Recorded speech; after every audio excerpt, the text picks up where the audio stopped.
Hey everyone, welcome. If you're someone who is constantly trying to figure out how to optimize your mind, maybe increase your focus, or just genuinely feel better on a day-to-day basis, well, you are in exactly the right place. Today in this explainer, we're diving into some absolutely incredible source material that breaks down how we can physically rewire our minds. Okay, let's dive right into this. I want you to pause and really think about this for a second. What if the anxiety, the endless overthinking, that constant nagging feeling that something is just missing? What if none of that is a personal failure? What if it's actually a highly tuned survival system running exactly the way it was built to run? The material we're unpacking today makes a really profound point. Your brain was actually never designed to make you happy.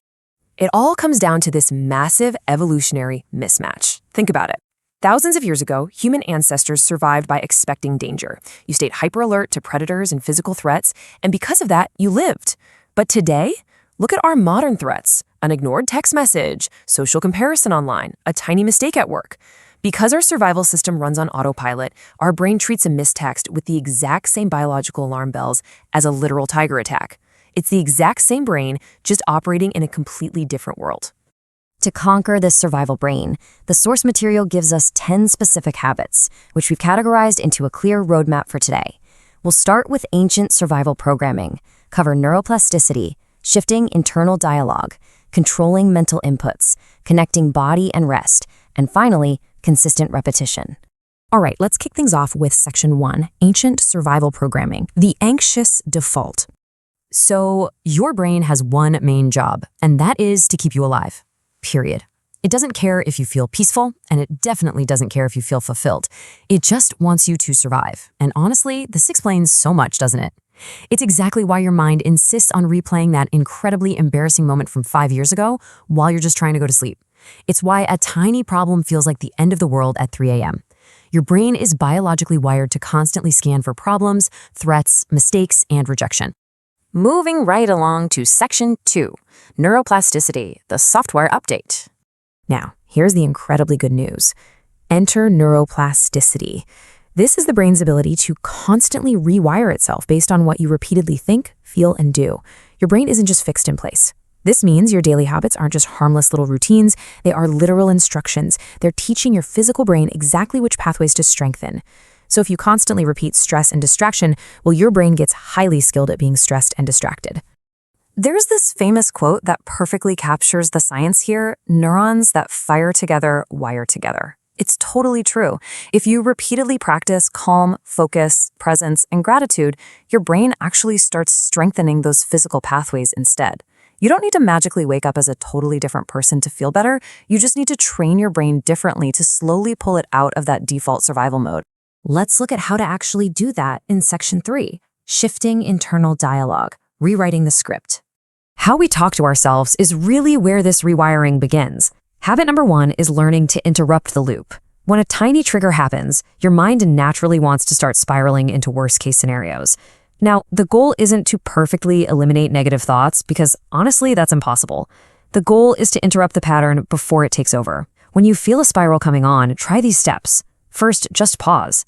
Then look around the room. Finally, focus on a physical sensation, like the feeling of your feet on the floor, or maybe the hum of the fridge. Why does this work? Because attention is power.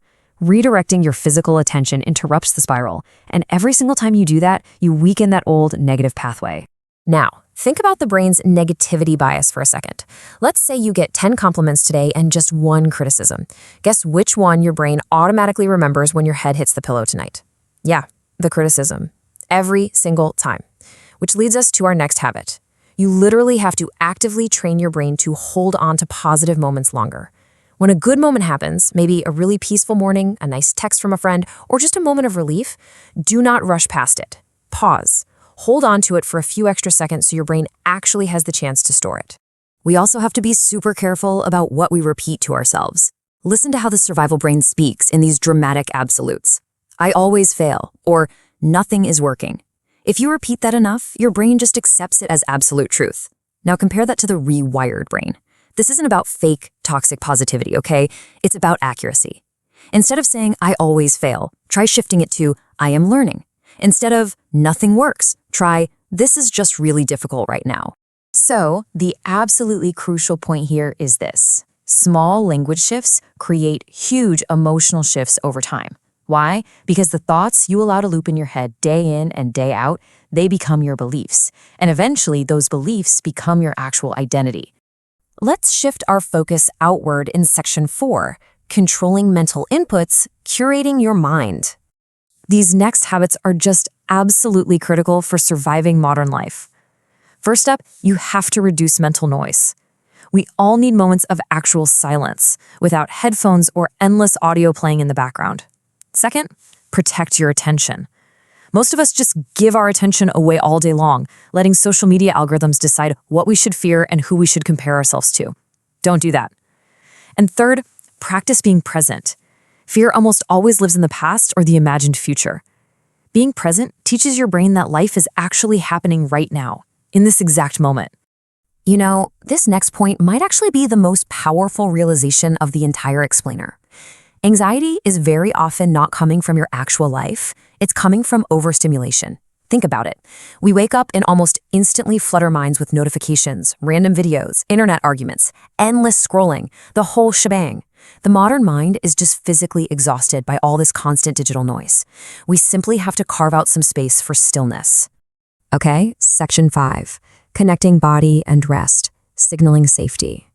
Reconnecting with our physical bodies is what signals safety to our nervous system. When you sit perfectly still all day long, that stress just stays trapped right inside you. So you gotta move your body daily, because motion literally changes emotion. Next, we have got to stop treating rest like guilt. So many of us feel weirdly unproductive when we finally just sit down to relax. And finally, bring back play. As adults, we tend to try and monetize or optimize every single hobby. You need to find something you enjoy purely for the sake of it. Cultivate joy without any achievement metrics attached. I want you to keep this quote in mind. Even machines overheat without pauses. It's so true, yet as humans, we somehow expect ourselves to function endlessly at maximum capacity. Your brain physically cannot heal under constant pressure. Rest is not laziness, guys. Rest is necessary recovery. And that brings us to our final section, Section 6, consistent repetition, the compound effect. Now, this is where most people unfortunately fail. They want a massive transformation immediately. They think they need one massive, intense, 3-hour morning routine that's going to magically fix everything. But the brain doesn't change through sudden intensity. It changes through consistent repetition. It's those tiny, quiet actions repeated daily, a short walk, a few deep breaths, one interrupted negative spiral that actually reshape your neural pathways. The tricky part is that real change feels incredibly slow while it's happening. You aren't going to suddenly wake up tomorrow as a totally new person with a completely flawless life. Instead, what happens is that one day you'll realize, hey, I recovered from that stressful meeting a little bit faster, or I didn't overthink that text message as much. Your brain simply stops working against you, and that creates the space for happiness and peace to exist naturally. Which leaves us with this final, absolutely vital question to think about. What are your habits teaching your brain today? Remember, the brain you have right now is just the version your habits have built so far. What you repeatedly do next decides what it becomes.